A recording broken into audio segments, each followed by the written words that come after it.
Kendrick Lamar performing at the Super Bowl is a good thing, or it's a bad. It's a good, bad, good thing. I guess you could say I have a lot of thoughts about it. I wasn't even really going to do a video about it, and then I was walking around the village yesterday. I saw my friend Matt, and he's like, I haven't watched all your videos lately, but I've been loving your Kendrick and Drake stuff. Hey, I bet you're going to do a video on the Super Bowl. And so, I don't know. I figure I might as well. So in these thoughts, I'm going to take you through all of these different ways I've been thinking about it, the ways that it's good, bad, and good. And yes, I will touch on the largely fake-ass, somewhat racist debate about whether or not it should be Lil Wayne. So let's start off with the good. Sorry, I'm in my backyard here. As you may or may not know, I had a kid recently, so my house is basically, I can't film in my house. I'm out here in the Kashyyyk studios. I'm in my bathrobe. My toddler hasn't woken up yet. It's very exciting, you know? I guess this is what YouTube used to be like, and it's not like anymore, because it's real. So anyways, the good part, the first good thing. I like Kendrick Lamar. Okay, now let's get to the bad stuff. Well, okay, first of all, I don't really watch American football anymore. I know, I hate to be one of those guys. I hate being one of those guys. But the sociological implications are pretty bleak. I don't think there's an ethical way to watch American football. It requires so much cognitive dissonance. But then again, so does eating foie gras, and I eat foie gras. So I'm not judging you if you watch it. But still, even if we put that aside, and I'll probably watch the Super Bowl.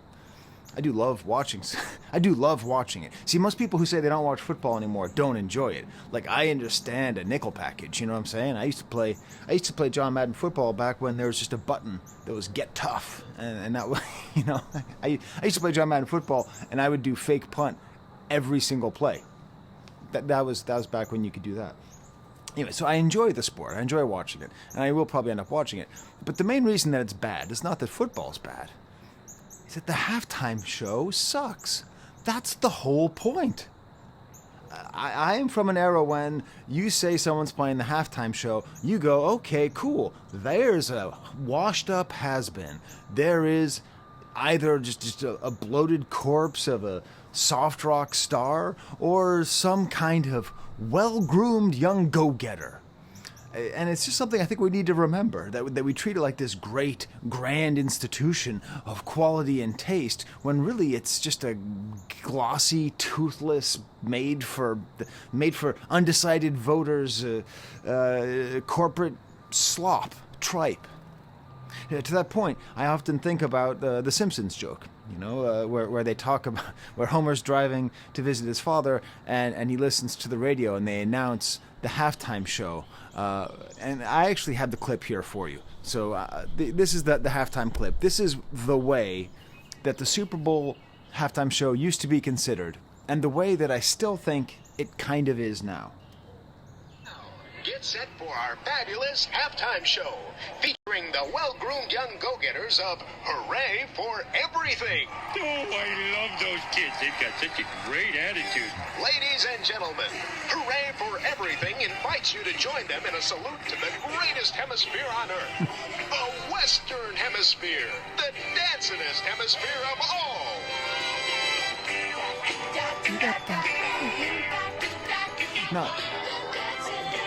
Now, part of why that's so funny, obviously, is that it's a tribute to the Western Hemisphere. What that implies, of course, is that it's for everybody. Do we really want, like, one of the greatest artists of our time to be debasing himself by turning himself into Hooray for Everybody? Now, you may not know this.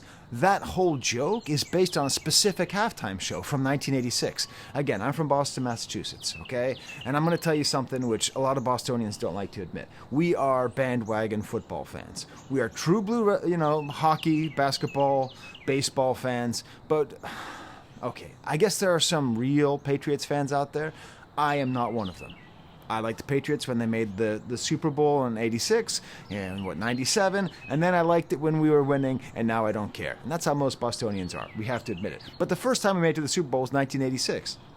And I remember I remember this halftime show. I remember, even though I was, 9 years old, just sitting there and feeling the cringe and the pain of just how sappy and syrupy it is. So it's not called Hooray for Everything. It's called Up With People. That's the name of the people who did it. And this is what it used to look like, okay? Imagine this. Imagine this. This is the template of what a halftime show is.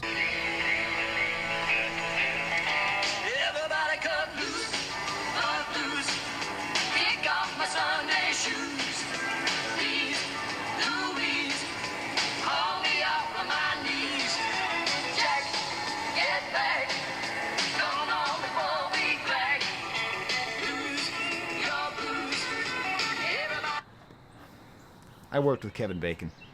You're not Kevin Bacon. I didn't work with Kevin Bacon. So, that was for a Patriots fan, that was the second worst thing that happened besides the game. That's the image that I think of. So I don't want to see Kendrick Lamar mainstreamed to that point. Just boiled down to a little corporate nugget, okay? I don't want to see Hooray for Compton. Ack, and have everybody out there. Okay, so that's one way that it's bad. And the other way that it's bad is this Lil Wayne controversy, which is one of the most poisonous arguments because it seems like a good argument. It seems like it's an insult to rap. Now, on one hand, I've heard a lot of arguments about this. On one hand, it kind of is, only for this reason. Rap is one of the few pieces of American culture which manages to stay regional at all. Okay? We just live in a regionless country, thanks to mass communication. Basically, there's like food, there's Fat Burger, Garbage Plate, Kelly's Roast Beef. There's different places, different restaurants, kinds of food you can only get in certain places. But beyond that, rap is one of the few things that we have that stays kind of regional. So it sort of makes sense that, hey, the Super Bowl's in New Orleans, they're having a rapper, so it has to be the most famous rapper from New Orleans, Lil Wayne. Instead, they pick someone from Compton. But this is a bad argument, and also, I think, kind of racist. Now, when I say kind of racist, I don't mean like it's a secret dog whistle, but I mean that if we really dig underneath it, there's some horse hockey going on that I want to address. So first of all, it's all based on this principle, that the Super Bowl performer should represent the town where the game is held. Now, I imagine I'm not the first person to make these points, so I'm going to try and go through them quickly. But did you know that there was a tribute to Detroit, a tribute to Motown? Okay, there was an entire halftime show. There was a tribute to Detroit. It was held in 1998 in San Diego. Why did they snub Blink-182? What the hell are the people who are organizing the Super Bowl doing, honoring Smokey Robinson and Marvin Gaye instead of Blink-182? And now, of course, there was a Super Bowl in 2006. Did they bring back the Motown? No, it was the Rolling Stones. I guess the Super Bowl in Hackney will be next year. Maybe more regionally close, we have Atlanta, where in 1994 they did have a tribute to Atlanta music, which is great. Country artists, but still. And then in 2000, it was Phil Collins and Christina Aguilera. By the way, that's what I think of when I think of the Super Bowl. Phil Collins with special guest Christina Aguilera, okay? Dental surgery with special guest No Novocaine. And in 2019, Maroon 5 performed in Atlanta.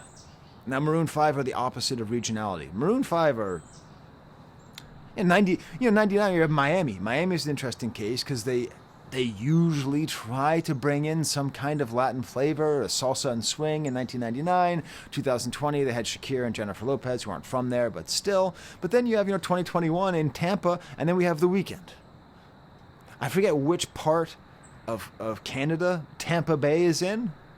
And then you would take something like 2007, okay? One of the best Super Bowl performances of all time by Prince. That wasn't in Minnesota. It was in Miami. Okay? So remember the whole Latin thing? That's all gone. And that's what I think this is most like. It's like you can choose to have someone from here, or you can have one of the best and most interesting people you could have perform. You have to take your choice. Now, of course, the Super Bowl was in 2018 in Minnesota. Unfortunately, Prince couldn't make that, so they chose Justin Timberlake. Why not Bob Dylan, huh? when I think of some of the more funny examples, I'm trying to group them together here for you. Sort of the modern era of Super Bowls, where it became a lot more about sort of pop stars doing greatest hits packages as opposed to like review shows and marching bands, is 1993 with Michael Jackson.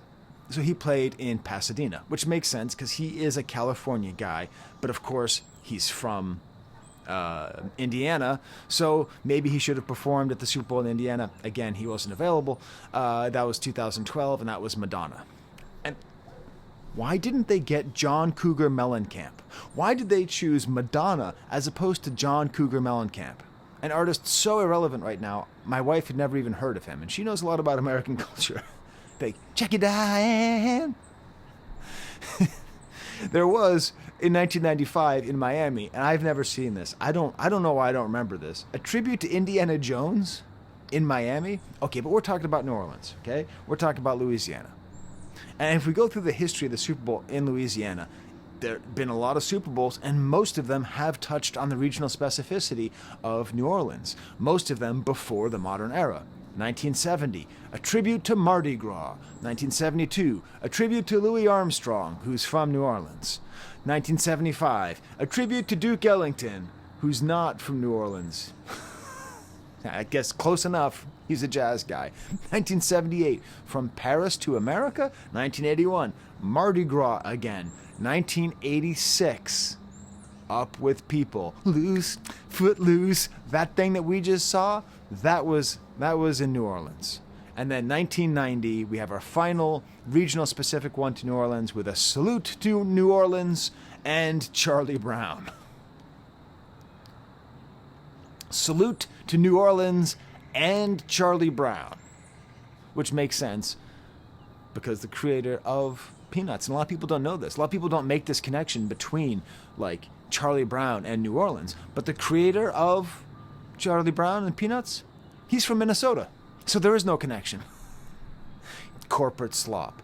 In the modern age, we have 1997, the tribute to the Blues Brothers, who are famously from Chicago. 2002, the Super Bowl was in New Orleans, and it was a tribute to the fallen people of 9/11. I'm recording this on 9/11. I'm releasing this on 9/11. I remember that was a very, very moving time, very difficult time. It felt very fresh. It was a couple months earlier. And so, of course, in order to honor 9/11, you have to get an Irish band to come in there and preach to us. That was U2. Finally, 2013, the last one in New Orleans was Beyonce, who's not even from there either. And so I think what's happening here is kind of a short attention span thing. Like, we have sort of a recency bias and a quality bias. So in my mind, if someone said, hey, Sky, who performed at the last Super Bowl? I would just go to, like, the last one that I remember or that was good or that, like, I liked. So I'd be like, oh, I think it must have been, like, the one with Dr. Dre and Snoop Dogg and all them. No, it wasn't. It was actually Usher. And then before that, it was Rihanna. And this is why I'm thinking it's kind of racist what's going on right here. Because I've never heard this debate before. Never once. I sure as hell didn't hear someone say, why isn't Stevie Nicks representing instead of Rihanna? Okay, or Las Vegas. Why not Panic at the Disco? Side note, Panic at the Disco is a perfect Super Bowl halftime performer. And this is the complexity. I think part of why this is a good argument is going back to that fact that why American rap music is so interesting and so important is that it is the last bastion of regionalism in American culture, and it's also national, and it's also international. So that's why it's fascinating that people from a little tiny village sitting somewhere in Uzbekistan have a better chance of having heard of Compton, California than they do of, Raleigh, North Carolina. Okay, that like a little tiny place can become more famous and more known and have a sound and culture associated with it. But the reason that's kind of racist is because it's like, why now? Like the Madonna instead of John Cougar Mellencamp. Why Maroon 5 in 2018 instead of not Bob Dylan? Like, why is it this outrage that's coming right at this exact time where we have this amazing moment of one of the greatest artists of his generation, and like performing at the Super Bowl, and there's this change of argument to like, well, why isn't it this other greatest guy? And why don't we fight about it? And why don't we engage and click about it? Good. So why is it good? Why is it finally good? Well, first of all, I mean, Lil Wayne, you know, I don't know, I follow FD Signifier on YouTube, and he was saying that it's because he's on too many drugs. I don't know. I saw him last year at the Hip Hop 50 performance. He was good. I thought he was good, actually. I thought he was pretty energetic.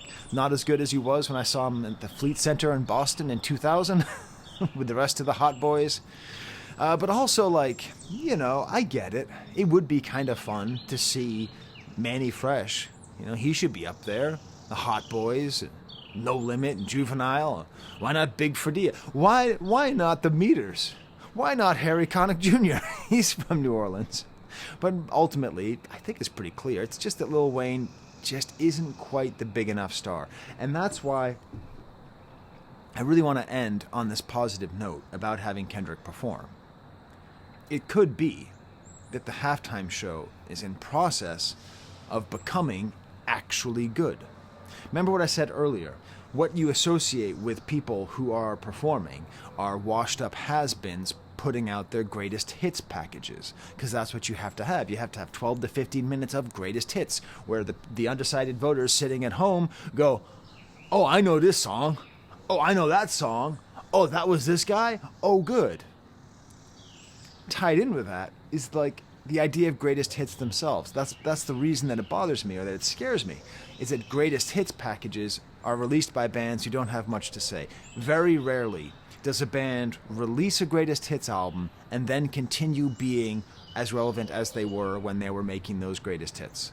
It's sort of a death knell. It's like, well, we're done. You know, it's a sad thing when a band releases a greatest hits package. And I will credit the Super Bowl. They've been putting out artists who don't have them. I mean, Usher is sort of that old model of sort of someone who's past their moment of cultural relevance, but Rihanna isn't. She doesn't have a greatest hits album. The Weeknd, I mean, he was red hot and he has a whole bunch of greatest hits, and I think this is a continuation of that. And you know, there's only been a handful of what I would consider to be good halftime performances, and one of them was the only other rap performance. So as a lover of hip-hop music and rap music, it is nice to see this art form, even if it's a little sort of, I don't know, like indicating a kind of level of mass acceptance, which might run into turning it into hooray for everything, might turn into some kind of over-glossy corporate tripe. But it's great. It's great because it means that Kendrick gets to continue his run. That's awesome. Just he's on a run, and let's have him keep going. He's going to get more people streaming Mr. Morale, okay?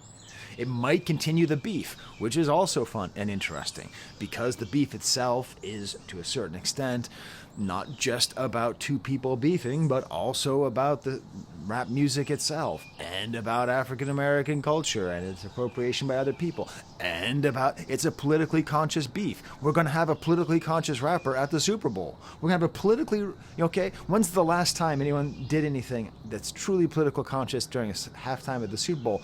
And maybe like Lady Gaga performed Born This Way? And also, what does it mean if Kendrick Lamar is performing at the Super Bowl? He almost has enough hits. He's close. You know, maybe he brings out Baby Keem.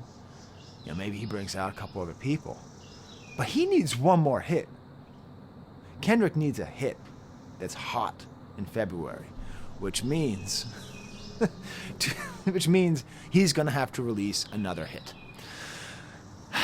Which is awesome. And, you know, it's all just a victory, and what the hell? It's going to be fun. I realize as I'm getting ready to wake up for my day, I'm going to have to check my baby monitor, make sure my toddler's doing okay. It's a new part of the show. Good. She's still in the same position she was in before.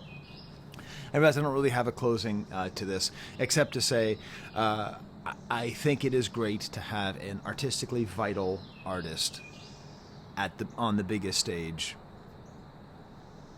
That's it. Okay, I'm just done here. I'm getting into the birds, though. Tell me in the comments, what do you think of these birds? Oh, this is a Professor Sky's record review, by the way. They always pause the music review show. Okay, there's the camera.